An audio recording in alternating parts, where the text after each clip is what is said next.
The sun was barely up, painting the Wyoming sky in streaks of pink and gold, when I found the first spray-painted slur on my barn. "Get out, freak," it read in neon green, the paint still dripping like some cheap horror movie prop. "My name's Caleb Morrow, and I've lived on this 40-acre ranch my whole life, born in the same creaky farmhouse where my dad died of a heart attack 10 years ago. I'm not the kind of guy who spooks easy, but that morning, standing in the cold with my coffee going bitter in my hand, I felt a prickle of something dark crawl up my spine. This wasn't just kids messing around. This was personal. The trouble started 6 months back when the Karen Hills Homeowners Association, yes, they actually called it that, decided my ranch was an eyesore.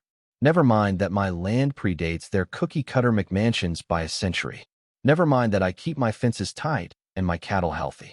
To them, I was the scruffy cowboy who didn't fit their vision of a curated community. Their president, Marjorie Platt, a woman with a smile like a rattlesnake and a clipboard always at the ready, had been hounding me to sell.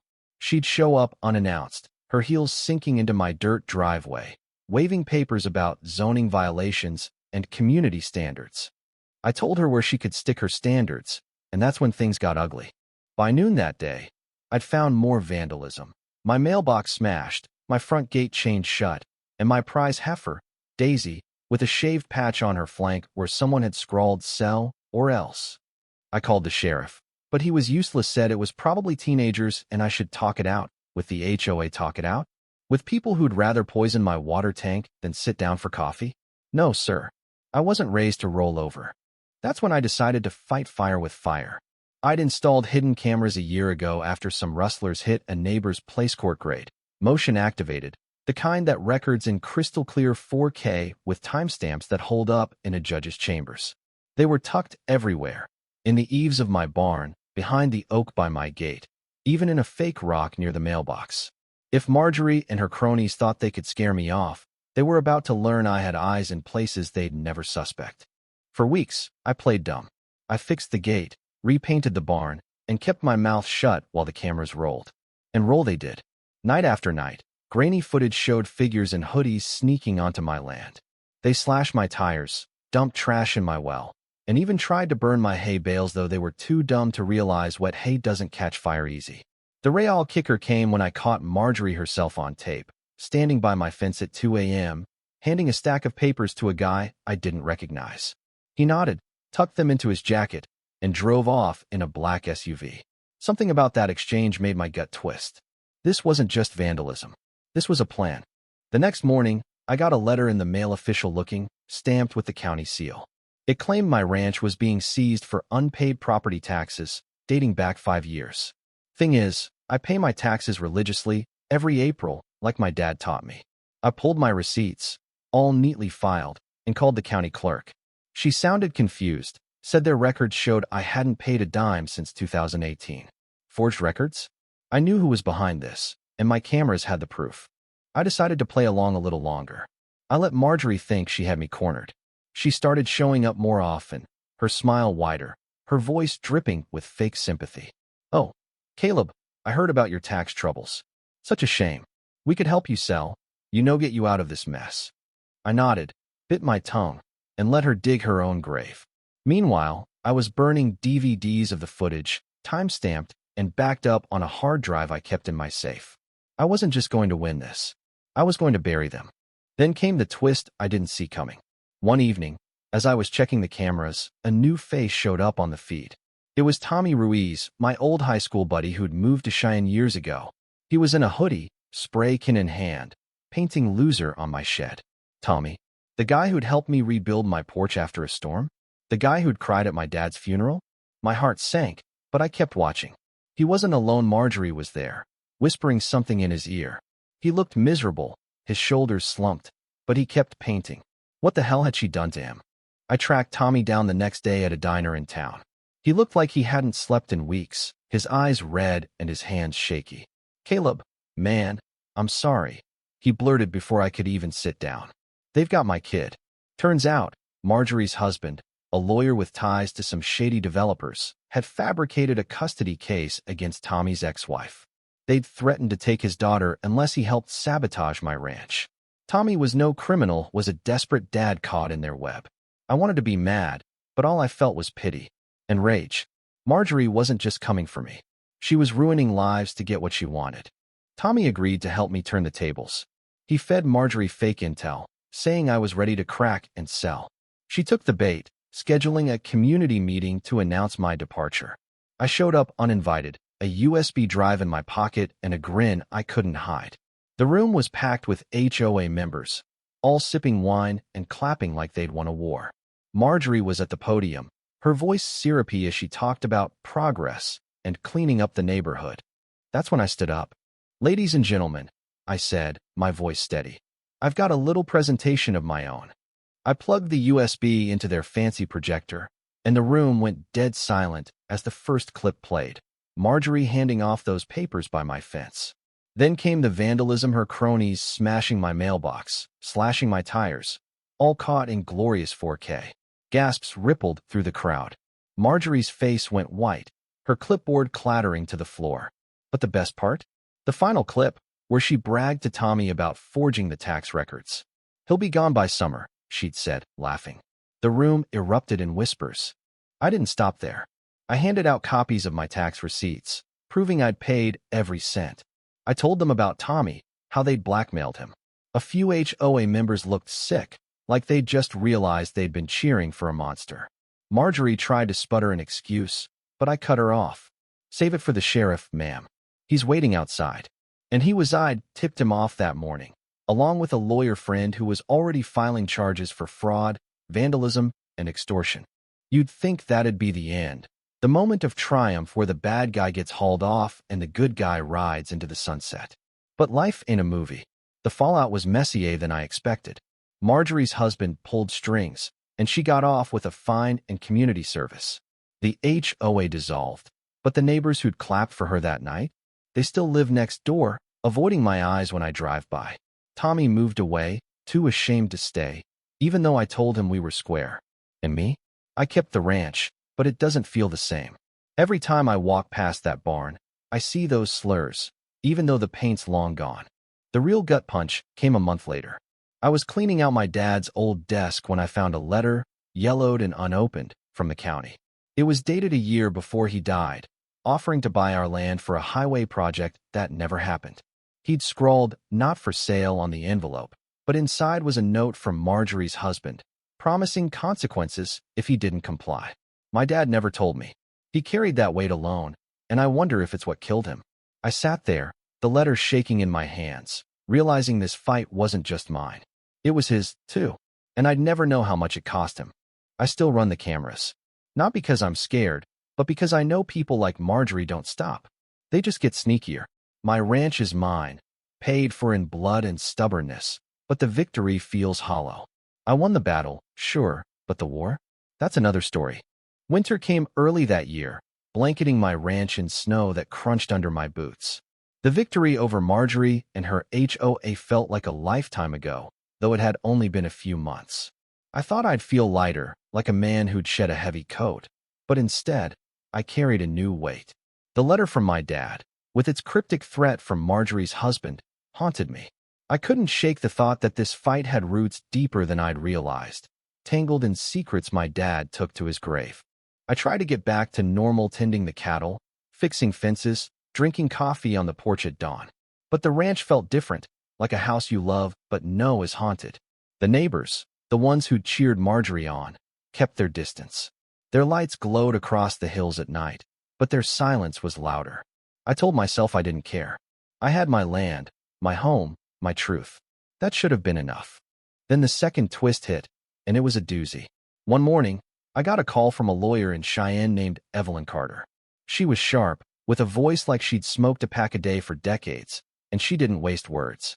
"Mr. Morrow, I'm representing a client who claims part ownership of your ranch. We need to meet." My first thought was Marjorie pulling another stunt, but Evelyn assured me it wasn't HOA related. "This is about your father's estate," she said, "and a woman named Clara Hensley." Clara Hensley. The name hit me like a stray bullet. My dad's old flame from before he met my mom. I'd heard whispers from aunts at family reunions about a woman he'd loved fiercely but couldn't keep. She'd left town when they were young, and he never spoke of her after. I thought she was a ghost, a footnote in his life. Now here she was, or at least her lawyer was, claiming a piece of my ranch. I met Evelyn at a coffee shop in town, my nerves jangling like spurs. She slid a folder across the table, filled with documents that made my head spin. Deeds, letters, even a handwritten note from my dad, dated 1985, promising Clara half the ranch if she ever came back. She never did, Evelyn said. Until now, she's old, sick, and wants what's hers before she passes. I stared at the note, my dad's looping scrawl unmistakable. It was real, but why hadn't he told me? Why keep this buried? I drove home in a daze, the folder burning a hole in my passenger seat. That night, I pored over it, piecing together a story I'd never known. Clara had been pregnant when she left, but she lost the baby a girl and never told my dad. She'd stayed away, thinking he'd moved on, but he'd kept that promise, that half ownership, like a vow he couldn't break. The ranch wasn't just mine. It never had been. I tracked Clara down to a nursing home in Laramie. She was frail, her hair white as the snow outside, but her eyes were sharp, like she could still see the girl she'd been. I didn't want to come for you, Caleb, she said, her voice soft but steady. I just wanted to see the place one last time. Your dad, he loved it so much. She didn't want the land, not really. She wanted closure. But her son, her other son, from a later marriage had pushed the claim, smelling money. He was the one driving the lawyer, not Clara. Her son, Derek, was a piece of work. He showed up at my gate a week later, all slick hair and city boots, talking about fair market value and legal rights. I wanted to slug him, but I thought of Clara, how tired she'd looked, and held back. You want to talk rights? I said, let's talk about what my dad wanted. He wanted Clara taken care of, not some vulture picking at his bones. Derek smirked, said he'd see me in court, and peeled out in his rental car. I hired a lawyer of my own, a grizzled guy named Hank who'd known my dad. We dug into the claim, and it was shaky. Clara's name wasn't on the deed, and the note wasn't notarized. But the legal fight would cost me, maybe more than the ranch was worth.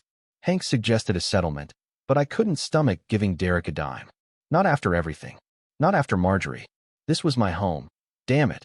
And I was done letting people carve it up. That's when the cameras came in handy again. I'd never stopped running them, and they caught Derek snooping around my property one night, taking photos of my barn, my house, even my cattle. I didn't know what he was planning, but it wasn't good. I sent the footage to Hank, who sent it to Evelyn. She called me the next day, her voice tight. Derek's been talking to developers. He's trying to tank your property value so he can force a cheap buyout. Developers. The same kind Marjorie's husband had been cozy with. The pieces clicked together, and I felt sick. This wasn't just about Clara. It was about greed, same as before. I went to see Clara again, this time with the footage. I showed her what Derek was doing, how he was using her name to gut the ranch she'd loved. Her face crumpled, and she cried quiet, wrenching sobs that made my chest ache. I didn't know, she whispered. I thought he was protecting me. She signed a letter that night, withdrawing her claim and disowning Derek's actions. It wasn't legally binding, but it was enough to make him back off. Evelyn dropped the case, and Derek slunk back to wherever he came from. But the damage was done. The fight had drained money, time, spirit. The ranch was mine again, but it felt like a stranger's land. I walked the fields, the snow soaking my jeans, and thought about my dad. He'd fought for this place, too, against threats I'd never known. Marjorie's husband, Clara's promise. Who else? How many battles had he waged to keep this dirt under our name? I wondered if he'd felt this empty, too, when the dust settled. Spring came slow, the snow melting into mud. I fixed what I could, patched the barn, replanted the garden, but I couldn't fix the ache. I started drinking more, sitting on the porch with a bottle, watching the stars and wondering if I was fighting for a dream that wasn't mine. The cameras kept rolling, their red lights blinking in the dark, but I stopped checking the footage. What was the point? I'd won, hadn't I? Then one night, I got a visitor. It was Tommy, the friend who'd vandalized my shed under Marjorie's thumb. He looked better, his eyes clearer, his hands steady. He'd moved back to town, gotten a job, and was fighting to see his daughter again. I owe you, Caleb, he said, handing me a six-pack, for not giving up on me. We sat on the porch, the beer cold, the air warm, and talked like we were kids again. He told me about his daughter's laugh, how it kept him going. I told him about Clara, about my dad's letter. For the first time in months, I felt something like hope. Tommy's visit didn't fix everything, but it reminded me why I stayed. This ranch wasn't just dirt and debt. It was my dad's laugh, my mom's garden, the life I'd built. Marjorie, Derek, they tried to take it, but they couldn't take that. I started checking the cameras again, not out of fear, but out of pride. This was my land, and I'd protect it, same as my dad. The final blow came quietly, like a thief in the night. I got a call from the nursing home. Clara had passed, peaceful in her sleep. She'd left me a letter, written in a shaky hand. Caleb, it read, your dad was a good man. So are you. Keep the ranch alive. Tucked inside was a photo of her and my dad, young and smiling, standing by my barn. I framed it, hung it above my fireplace. It hurt to look at, but it was a good hurt, the kind that reminds you you're alive. Now, as I write this, the ranch is quiet. The cattle low in the distance, the wind hums through the oaks. I'm still here, still fighting, but I know the cost. Victory doesn't taste sweet. It tastes like sweat and grief and stubbornness. Marjorie's gone, Derek's gone, but their kind never really leaves. They'll come again, wearing new faces, waving new threats. And I'll be ready, cameras rolling, heart heavy but unbowed. I don't know if I did right by everyone. Did I fight too hard? Should I have settled with Clara, shared the land? Was my dad's promise worth more than peace? I wrestle with it, and I'll keep wrestling. But I know this. I fought for what I love. That's got to count for something. What do you think? Was I right to dig in my heels, to fight for every inch of this ranch? Or should I have let go, made peace with losing a piece of it? To share your thoughts, what's the line between justice and obsession?